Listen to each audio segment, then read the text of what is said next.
Are human beings inherently generous or selfish? A new study finds that when people have to make the choice instantly, their first impulse is cooperation, which indicates that generosity is innate. Only when they have more time to consider their choice do they behave more selfishly. The research is in the journal Nature. In the study, researchers ran several tests in which each participant in a small group received money and then had to decide how much to invest in a shared group fund. The more time people had to choose how much to donate, the less they gave. Subjects told they had to make a decision within 10 seconds even gave more than others who were told they had to wait the same 10 seconds before deciding.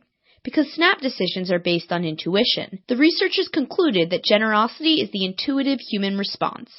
But given time, we can reason our way to a more selfish decision. This intuitive cooperation might be either genetically hardwired or a cultural construct. Either way, next time I run a fundraiser, I'm bringing a stopwatch.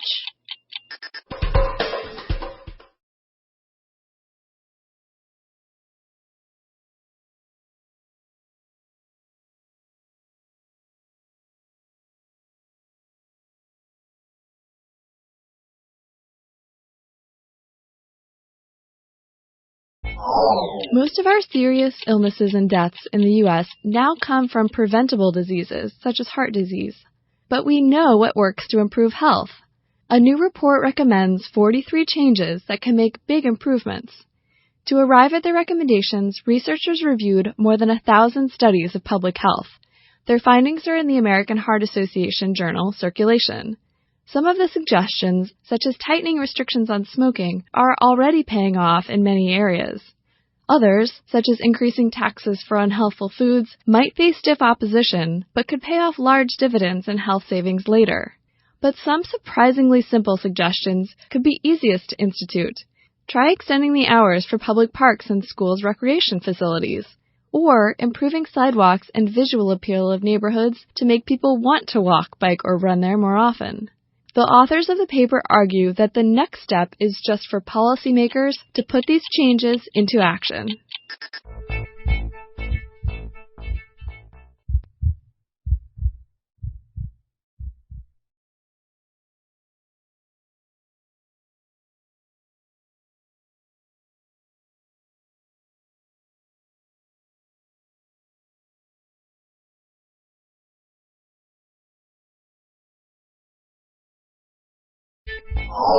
Telling people to change unhealthy behaviors doesn't work. Otherwise, we would all already be slim, fit non-smokers. Whether it's habit, the temptation of an ad, or just the easiest option, we often rely on automatic behaviors to get us through the day. And even though we know taking the elevator, grabbing a beer, or drowning a salad in ranch dressing are not the healthiest choices, we keep making them, unless those bad choices become too inconvenient. Making bad choices harder is actually the best way to help people get healthier, argues a new essay in the journal Science. Simply programming elevator doors to close really slowly actually motivates more people to climb stairs. Limiting the places that sell tobacco cuts overall consumption. And then there's the trusty old salad bar trick. Put healthier options closer than other choices, and more people pick them. Little changes like these reach everyone, not just the people targeted with a health message. And they get us healthier just by letting us stay on autopilot.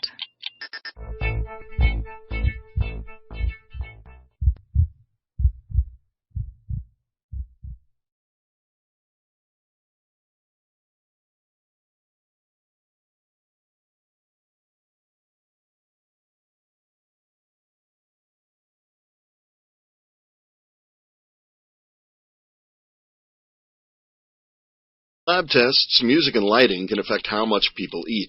Now a study has found that changing the ambiance of a fast food restaurant to more of a fine dining atmosphere lessened the amount of food people crammed into their pie holes. To quote the paper, softening the lighting and music led people to eat less, to rate the food as more enjoyable, and to spend just as much. That last finding means that fast food joints, which are accused of contributing to the obesity epidemic, might actually try it. The study was led by well-known eating behaviorist Brian Wansing from Cornell University and appears in the journal Psychological Reports. The researchers converted part of a Hardee's so that it had soft lighting and slow jazz instrumentals. The patrons were expected to possibly eat more in the relaxed section because they'd linger and maybe get dessert, but they actually averaged 18% fewer calories per meal than the folks in the rowdy section, down from an average of 949 calories to 775. The overall experience appears to have been a more satisfying meal, even if there was less of it.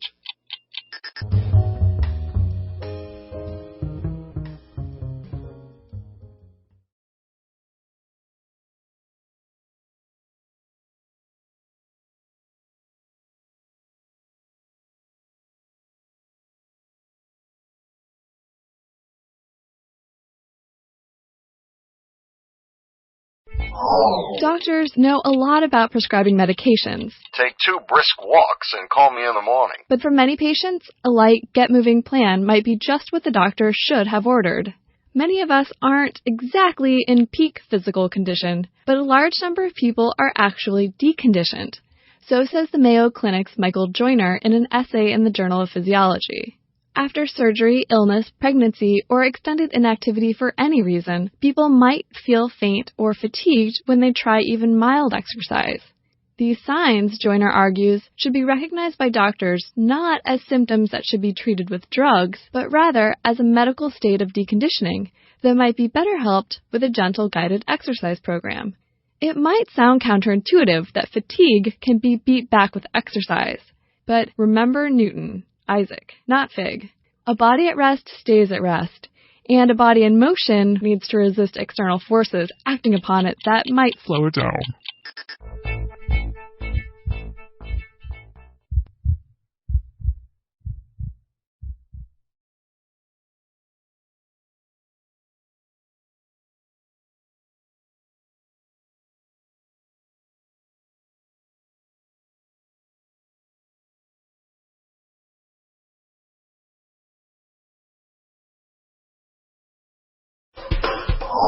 Malaria is a tropical disease, right? Actually, malaria parasites can be found as far north as Alaska, at least in birds. And a warming climate may push avian malaria even farther north by the end of the century, according to a study in the journal PLOS One. Researchers took blood from nearly 700 birds around Anchorage, Fairbanks, and a truck stop called Coldfoot, Alaska, above the Arctic Circle at 67 degrees north latitude. And they found the parasite in 7% of the birds at the 2 southerly sites. Some were migrants and may have picked up the disease down south, but others were hatchlings and resident birds, indicating the parasite can complete its full life cycle in the Great White North. The parasite doesn't seem to have hopped north of Fairbanks yet, but temperatures in the Arctic are rising at twice the global average, and researchers say malaria could cross into the Arctic Circle by 2080. Once it gets there, it could attack species like snowy owls, which have never been exposed to malaria and may not have resistance to the disease. Talk about a buzzkill.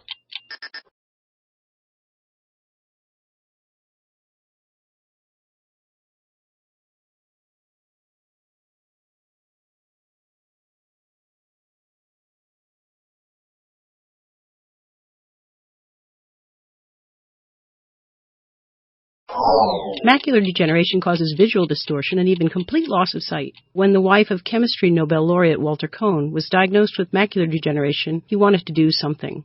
I spoke with him at the recent Lindau Nobel laureate meeting in Germany.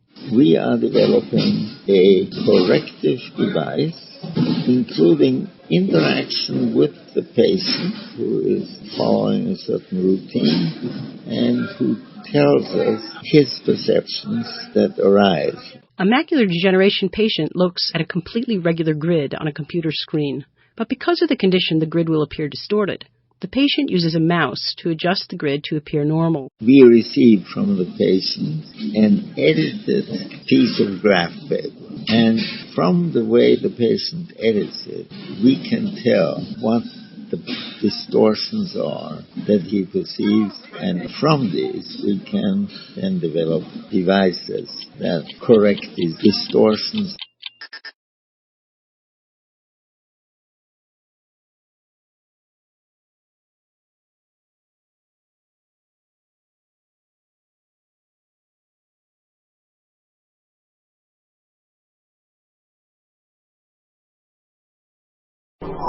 Black holes are common, but actually counting them is no easy task. Even the brightest can be hard to see. Of course, bright black holes is a bit of an oxymoron, but when supermassive black holes at the center of a galaxy feed, the material falling into them heats up, giving off a bright glow across the electromagnetic spectrum. Infrared light in particular is good to look for when black hole hunting. Some feasting black holes are obscured by gas and dust, which absorbs much of their glow, but they still shine in the infrared. It's no surprise then that NASA's infrared WISE spacecraft found a bunch.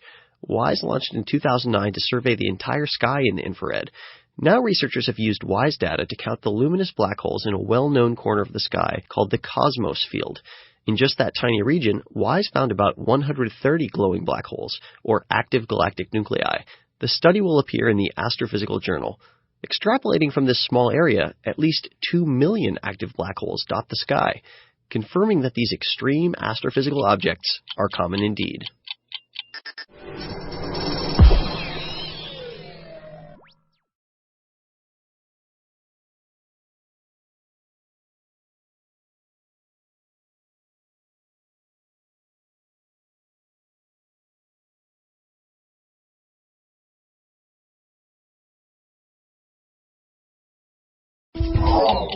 Presidential hopeful Mitt Romney pledged to achieve North American energy independence by 2020 this week. That's a presidential move, because every president since Richard Nixon has pledged some version of the same thing, including Romney's opponent, President Barack Obama.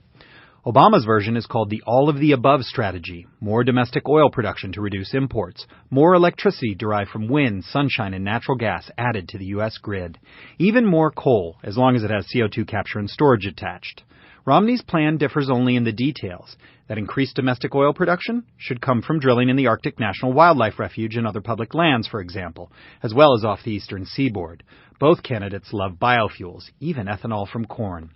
The candidates share another similarity as well, an inability to discuss climate change on the campaign trail.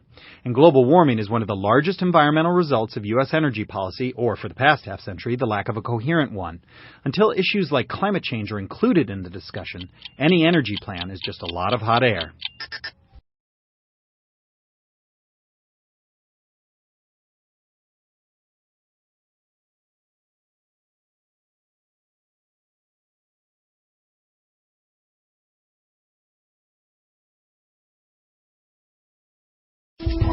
Beijing often suffers choking air, but there's now one more thing proven to dissipate it: an Olympics. The 2008 Summer Games impelled those in charge of the Chinese capital to clear the air. Not only did they banish smog and smoke, they also inadvertently cut greenhouse gas emissions by as much as 96,000 metric tons during the Games. That's according to a new analysis published in Geophysical Research Letters on July 20th. The key was banning half of all the private cars in the city from driving on any particular day during the event. The finding suggests that individual choices, like whether to drive or take public transit to work, have major cumulative effects. London's so-called congestion charge for driving in town likewise cuts traffic and pollution. This year, London is bidding to have the most environmentally friendly Olympics ever. That includes building new stadiums atop former industrial sites and urging fans to choose public transit, walking, or cycling. But the British may not match the Chinese achievement, or even attempt to make the London Games carbon neutral. The Olympics that finally achieve zero carbon would really merit a gold for green.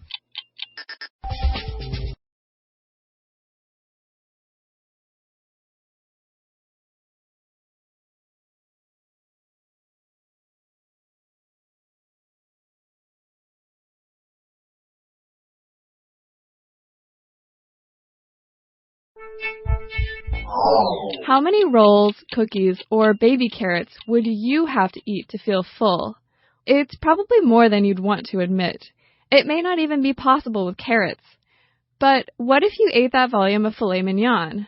Hunger and fullness are controlled by hormones that send messages between your gut and your head, and different foods send different messages. Some say, eat more, and others warn you to slow down. Now, a study finds that protein is indeed key in generating signals of fullness. The work is in the journal Cell. Mice that lack receptors to sense that they were eating protein kept chowing down without appearing to feel full, whereas normal mice would stop eating much sooner while eating a high-protein meal. The results of the study make it extra impressive that Joey Chestnut wolfed down 68 hot dogs at the Nathan's July 4th hot dog eating contest. With more time, he likely would have felt full after a few. But for people eating sensibly, grilled chicken or fish supply satiating protein too.